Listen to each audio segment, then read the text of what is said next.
دہشت گرد ایک ایسے نوجوان کی داستان جس سے بچپن میں جائیداد، عیش و آرام، اپنوں کا پیار، رشتے چھین لیے گئے۔ حالات کے چنگل میں پھنس کر وہ جرائم کی دنیا میں داخل ہوا۔ محب وطن ہوتے ہوئے ملک دشمن قرار دیا گیا۔ انڈیا گیا تو قدم قدم پر موت نے گھیرا، مگر اس نے انڈیا میں انڈیا کی بینڈ بجائے رکھی۔ داستان کی طرف جانے سے پہلے چینل کو سبسکرائب کریں، لائک اور شیئر کر کے اپنی محبت کا ثبوت دیں۔ ایک دل ہلا دینے والی داستان، دہشت گرد۔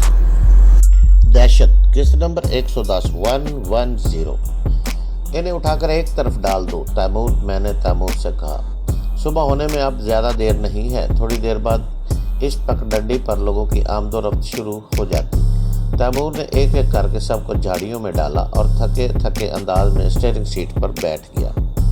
میں بھی جیپ میں سوار ہو گیا اور ہم اپنے پیچھے 7 لاشیں چھوڑ کر آگے بڑھ گئے۔ تیمور نے مجھے بتایا تھا کہ سنیل بھی ہلاک ہو گیا تھا۔ میری بھرپور کک سے اس کی پسلیاں ٹوٹ گئی تھی۔ کامران، اچانک کانتا نے مجھے پکارا، یہ سب کیا ہے؟ میں تو ڈانگ بنگلے میں سوئی تھی، پھر جیب میں کیسے آ گئی؟ وہاں خطرہ تھا، اس لیے میں تمہیں لے کر نکل گیا۔ میں نے اسے گول مول سا جواب دے کر ٹالنا چاہا۔ یہ لوگ ہمیں کہاں لے جا رہے ہیں؟ بولی، یہ لوگ ہمیں کہیں نہیں لے جا رہے ہیں، میں انہیں لے جا رہا ہوں، یہ میرے ساتھی ہیں۔ اچھا، یہ ہیں تمہارے ساتھی؟ کانتا چونک کر بولی۔ پھر کچھ توقف کے بعد اس نے کہا، تمہارا زخم کیسا ہے؟ زخم اب ٹھیک ہو رہا ہے، میں نے جواب دیا۔ مجھے اس کے سوالات سے جھنجھلاہٹ ہو رہی تھی۔ میں خاموشی سے کچھ سوچنا چاہتا تھا، مگر وہ مسلسل بول رہی تھی۔ ڈاک بنگلے سے سب سامان تو اٹھا لیا تھا نا؟ وہ پھر بولی۔ تم خاموش نہیں رہ سکتی کچھ دیر؟ گلوریا بنا کر بولی۔ کانتا پڑھی لکھی ضرور تھی، مگر اتنی رواں انگلش نہیں بول سکتی تھی۔ وہ جلا کر مجھ سے بولی، کامران، اپنی گوری کو سمجھا دو، مجھ سے ایسے لہجے میں بات نہ کرے، ورنہ۔ اچھا، میں سمجھا دوں گا، میں نے جلدی سے کہا۔ پھر گلوریا سے بولا، تمہیں اگر کچھ کہنا ہے تو مجھ سے کہو، یہ انگلش نہیں سمجھتی۔ اچھا، تم بھی خاموش رہو، گلوریا چڑھا کر بولی۔ میں بات پڑھانا نہیں چاہتا تھا، اس لیے خاموش ہو گیا۔ اصل میں گلوریا کانتا کے بے پناہ حسن اور دلکشی سے مرعوب ہو گئی تھی۔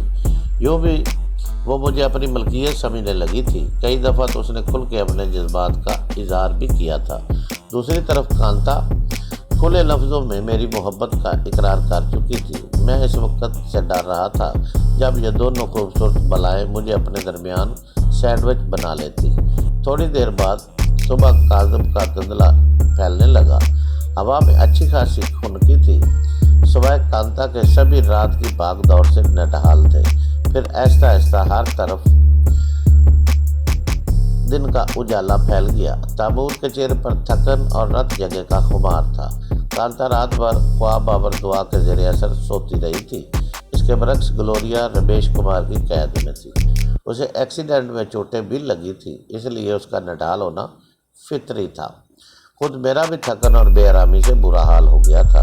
اچانک تیمور کی بھرائی ہوئی آواز آئی، ہم مین روڈ پر پہنچ چکے ہیں اور آدھ گھنٹے کے اندر اندر الہ آباد پہنچنے والے ہیں۔ الہ آباد کا نام سن کر میں سیدھا ہو کر بیٹھ گیا۔ ان حالات میں الہ آباد جانا بہادری نہیں، پاگل پن تھا۔ نہ صرف وہاں کی پولیس بلکہ مجرموں کی تنظیم بھی میرے پیچھے پڑی ہوئی تھی اور میں دوبارہ الہ آباد جا رہا تھا۔ الہ آباد کا نام سن کر گلوریا کی نیند بھی ہوا ہو گئی۔ وہ مجھ سے بولی، کامران، تمہاری نظر میں کوئی محفوظ ٹھکانہ ہے؟ میں نفی میں سر لاتے ہوئے بولا، تم محفوظ ٹھکانے کی بات کر رہی ہو؟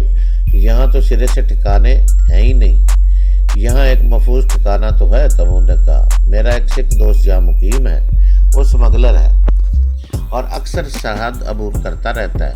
وہ سونے سے لے کر مویشی اور لڑکیاں اسمگل کرتا ہے۔ چلو پھر اسی کے گھر لے چلو، میں نے کہا۔ اس وقت میں صرف اور صرف آرام اور سکون چاہتا ہوں۔ میں نے سوچا کچھ بولتا رہوں، ورنہ تیمور کو نیند کا جھونکا آ جائے گا۔ میں خود بھی ڈرائیونگ کرتا تو تیمور سے راستہ پوچھنا پڑنا تھا، اس لیے وہ وہی چلا رہا تھا۔ اس سکھ سے تمہاری دوستی کہاں ہوئی تھی؟ میں نے پوچھا۔ دوستی؟ کیا وہ میرا احسان ماند ہے؟ تیمور ہنس کر بولا۔ بارڈر کراس کرتے ہوئے ایک مرتبہ وہ رینجر کے گھیرے میں آ گیا تھا۔ شاید رینجر کو ناکہ نہیں دیا گیا تھا۔ یہ ناکہ کیا بلا ہے؟ میں نے پوچھا۔ یہ سرحد پار جانے والے اسمگلروں کی ایک اصطلاح ہے۔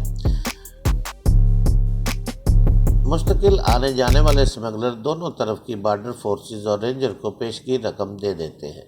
اس رقم کے عوض رینجر کی طرف سے انہیں چھوٹ مل جاتی ہے۔ یہ رقم ناکہ کہلاتی ہے۔ تیمور نے تفصیل پیش کی۔ میں جانتا تھا کہ ناکہ کیا ہوتا ہے۔ میں تو محض تیمور کی نیند بھگانا چاہتا تھا اور میں اس مقصد میں کامیاب رہا۔ میں نے تیمور سے کہا، اچھا تو وہ سکھ رینجر کے گھیرے میں آ گیا تھا پھر؟ اس وقت بھی میں بھی وہی موجود تھا۔ یہ کئی برس پرانی بات ہے۔ میرے پاس سب مشین گن تھی۔ میں فائرنگ کی آڑ میں اسے نکال لے گیا۔ اب اس دن سے وہ میرا مرید ہو گیا۔ بعد میں بھی کئی مرتبہ اس سے ملاقات ہوئی۔ وہ بڑے پرتپاک طریقے سے ملا۔ تمہیں یقین ہے کہ وہ ہماری مدد کرے گا؟ میں نے پوچھا۔ ہاں مجھے یقین ہے، تیمور نے جواب دیا۔ پھر ہم تو صرف کچھ دن کے لیے کوئی محفوظ ٹھکانا چاہتے ہیں۔ تم مجھ سے ملو گے تو خود اندازہ لگا لو گے۔ تم لوگ انگلش میں بات نہیں کر سکتے؟ پیچھے سے گلوریا کی جنجلائی ہوئی آواز آئی۔ نہیں کر سکتے؟ تیمور بھی جنجلا گیا۔ انگلش بول بول کر میرا منہ ٹیڑھا ہو گیا ہے۔ یہ جملہ بھی اس نے انگلش میں ہی ادا کیا۔ اس کی بات سن کر گلوریا نے بے ساختہ کہکا لگایا۔ اس کے ہنسنے پر مجھے بھی بے اختیار ہنسی آ گئی۔ پھر میرے ساتھ ہی تیمور بھی ہنسنے لگا۔ ہمارے ہنسنے سے کانتا کی آنکھ کھل گئی اور حیرانی سے ہماری شکلیں دیکھنے لگی۔ کیا ہوا کامران؟ وہ الجھ کر بولی۔ انگلش میں بات کرو ورنہ تمہیں تو گلوریا نوچ گھسوٹ کر رکھ دے گی۔ میری بات سن کر تیمور ایک مرتبہ پھر زور زور سے ہنسنے لگا۔ گلوریا کی شکل دیکھ کر کانتا بھی ہنسنے لگی۔ ایک عرصے بعد میں اتنا کھل کے ہنسا تھا، مجھے ایسا لگا ساری تھکن دور ہو گئی ہو۔ اب ہم مین روڈ پر چل رہے تھے۔ سڑک پر دوسری گاڑیوں کی آمد و رفت بھی شروع ہو چکی تھی۔ اس سڑک پر چلتے ہوئے ایسا لگ رہا تھا جیسے جی ٹی روڈ پر جہلم سے راولپنڈی جا رہے ہوں۔ اگر سڑک یہ ایک ہی ماڈل کی بونڈی گاڑیاں نہ ہوتی تو یہ ایک لمحے تو میں بھی دھوکہ کھا جاتا۔ اچانک تیمور نے جیپ ایک آبادی کی طرف موڑ لی۔ وہ خاصی صاف ستھری آبادی تھی۔ بڑے بڑے 2 اور 4 کنال 2 ہزار مربع گز کے بنگلے تھے۔ گویا وہ الہ آباد کا پوش علاقہ تھا۔ بیشتر بنگلے قدیم طرز کے تھے۔ پھر جیپ ایک وسیع و عریض بنگلے کے سامنے رک گئی۔ پھر کچھ سوچ کر تیمور نے جیپ آگے بڑھا کر گیٹ سے کچھ فاصلے پر پارک کر دی اور خود اتر کے بنگلے کی طرف بڑھا۔ میں جیپ میں ہی بیٹھا رہا مگر میری نظریں اس پر جمی ہوئی تھی۔ اس نے کال بیل کا بٹن دبایا تو مشکل سے 1 منٹ بعد دروازہ کھل گیا۔ پھر اندر سے ایک سکھ نمودار ہوا۔ اس کے کندھے سے رائفل لٹک رہی تھی۔ تیمور نے اس سے کچھ کہا تو فوراً ہی وہ دوبارہ اندر چلا گیا۔ چند منٹ بعد وہ لوٹا تو اس کے ساتھ ایک اور سردار جی بھی تھے۔ انہوں نے بہت خوبصورت اور بہترین سلائی کا 3 پیس سوٹ پہن رکھا تھا۔ وہ تیمور کو دیکھتے ہی اس سے لپٹ گیا۔ پھر تیمور نے اس سے کچھ کہا۔ اس کے ساتھ ہی اس نے جیپ کی طرف اشارہ بھی کیا۔ سردار جی چونک کر ہماری طرف دیکھنے لگے۔ پھر انہوں نے تیمور سے کچھ کہا اور مسلح دربان کو کچھ ہدایات دے کر اندر چلے گئے۔ تیمور سیٹی بجاتا ہوا جیپ کی طرف آیا اور اسٹیئرنگ پر بیٹھ کر انجن سٹارٹ کرتے ہوئے بولا، کام بن گیا کامران۔ سردار جی تو اس بات پر ناراض ہو رہے تھے کہ میں نے اس سے پوچھا کیوں۔ بقول ان کے اپنے گھر میں آنے کے لیے بھی کسی کو اجازت کی ضرورت پڑتی ہے۔ اس نے جیپ کو ریورس کیا اور کھلے گیٹ سے ہوتا ہوا پورچ میں جا رکا۔ سردار جی پہلے ہی ہمارے استقبال کو برآمدے میں کھڑے تھے۔ میں جیپ سے نیچے اترا۔ سردار جی پرتپاک انداز میں میری طرف بڑھے اور گرم جوشی سے میرے دونوں ہاتھ تھام لیے۔ میرے ساتھ گلوریا اور کانتا بھی اتری تھی۔ میں سوچ رہا تھا کہ کہیں وہ گرم جوشی کا مظاہرہ گلوریا اور کانتا سے نہ کرے، مگر میرے سردار جی نہیں تھے، اس لیے ان دونوں کو دور سے ہاتھ جوڑ کر ست سری اکال کہا اور مجھ سے بولے، سامان نو چھڈو جی، منڈا لے آوے گا، آؤ ਤੁਸੀਂ ਅੰਦਰ ਚੱਲੋ,